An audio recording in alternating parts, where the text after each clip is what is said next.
You schedule your whole day around this. Oh, everyone schedules their whole day around a chat with Pat. Oh, you're so nice. And today we have Kevin Wells with us. You've heard him on the show before.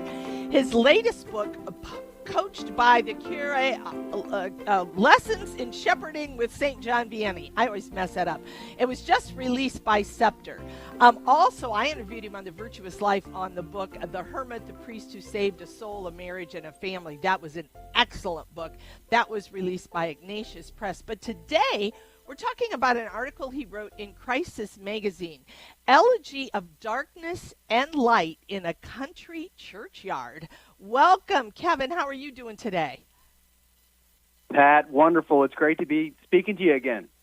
Oh, it's always good to talk to you. You do such wonderful work in your articles. This article, I must admit, Kevin, threw me a little bit because there's so much packed into it. I feel like it could just be a book all on its own. So tell me a little bit about your uncle, who was a priest, and kind of his impact on the lives of those around him, and how it's connected to kind of the focus of this article.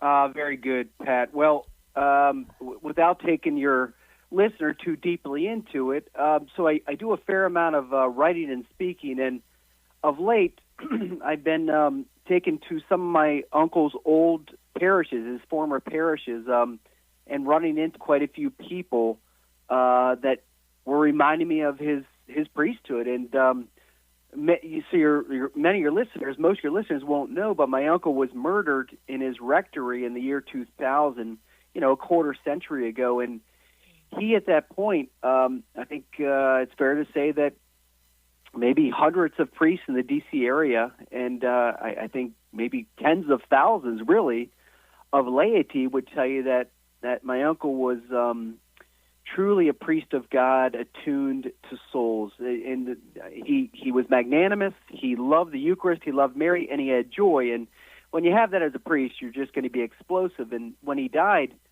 obviously it was catastrophic. It was horrifying, and especially the circumstances behind the murder. Yeah. So anyway, the article is essentially this. I was in front of his grave last month, and I'm not one of these guys who visits graveyards and sort of contemplates, and I just kind of, I don't need to go into graveyards. I'm just one of those type of guys. And okay. But because I was at one of his old parishes, I decided, let's dig up some old memories. And sure. And what came to mind was his life. And I won't go into just some of the stories that came to mind, but at this same graveyard, actually this upcoming week, the Cardinal of Washington, D.C., and one of his auxiliaries were going to come in that graveyard, and they were going to spend 3 or 4 hours praying over the deceased members of the slave community from 200 and some odd years ago that were buried on this way up on this hillside in Bowie, Maryland, at Sacred Heart. And this has been done a few times. There were unmarked graves. And the thought came to me was this. Of course, it's a corporal work of mercy to pray for the dead and to do justice and reparation for slavery in the past, etc. But what came to mind was my uncle never hung out in graveyards. My uncle was a priest who woke up each day wanting to encounter and dive into travailed souls. So I guess the bottom line at Pat, the article was my uncle became a priest in this very diocese, in this very parish in 1971. That's when he was ordained. And he saw right away of the revolutionary spirit of Woodstock and how the Catholic families were splintering apart. You had Janis Joplin daughters who were dating boyfriends with hair down to the bottom of their back. You had guys, boys, 18-year-olds smoking pot and listening to Hendrix. You just had a break, a fracture of this free love generation. And my uncle encountered these parents who were travailed. They were scared. They were anxious of this new free love generation. And right away, one by one, I learned years later from these same parents that told me the stories of how my uncle came into their homes to try and take these fractured families and bring them back together. And I'll say this, Years later, these hippies, these free love revolutionaries, they pretty much all came back to the faith. They all came back to the faith because I would venture to say my uncle took on their revolutionary spirit and redirected it, or at least tried to redirect it to God, saying, look, I understand your love for, different kind of music, new kind of freedom, this revolutionary spirit, but until you return to God, then you will never have the peace that God intends you to have. So that was the article. My uncle didn't hang out in graveyards. He was in homes and in families trying to defray revolution. You know, Kevin, and I think you make a good point here, just talking about your uncle and the way he ministered, because I think sometimes we get away from that personal encounter because we think we have to be talking about the masses in the world, or we have to be addressing these huge issues, and we forget that there are people right in front of us that need the whole idea of God's encounter. And that's hard to do if you're not taking a one-on-one personal interest in somebody and hearing their story, correct?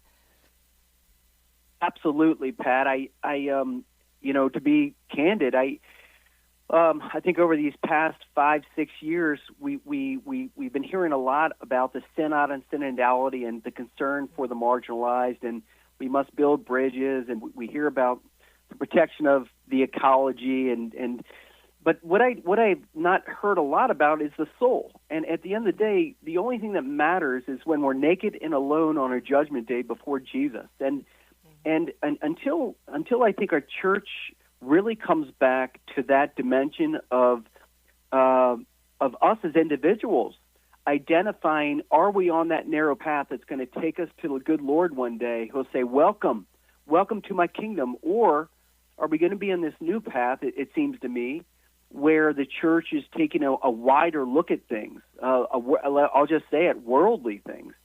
Mm-hmm.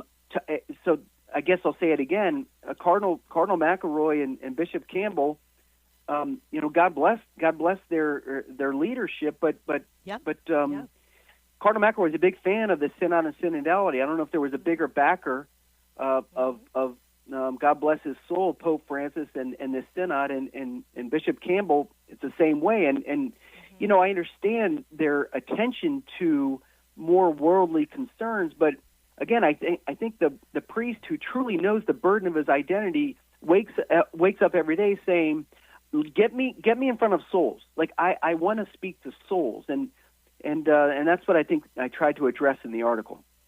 Yeah, and I think it is one of those things that, yes, we are called, right, to bring our faith to the world, but we also have to be about the whole idea of doing that personally, right? So those worldly issues of poverty and all those kinds of things, we're called to get to know the poor, not just the whole group, but know them individually so that we know what that person in front of us really needs.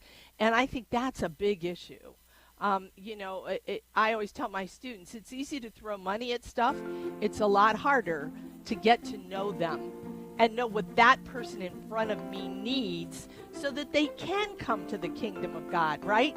I mean, your uncle engaged these kids on what was going on in the now and showed them he understood them so that he could lead them to the future, right? The future of heaven. Yes. Yeah. Kevin, thank you so much for being with us today, and this is a great article to spend some time with. Thanks again. Have a good weekend. God bless you, Pat. Thank you, too. Bye-bye.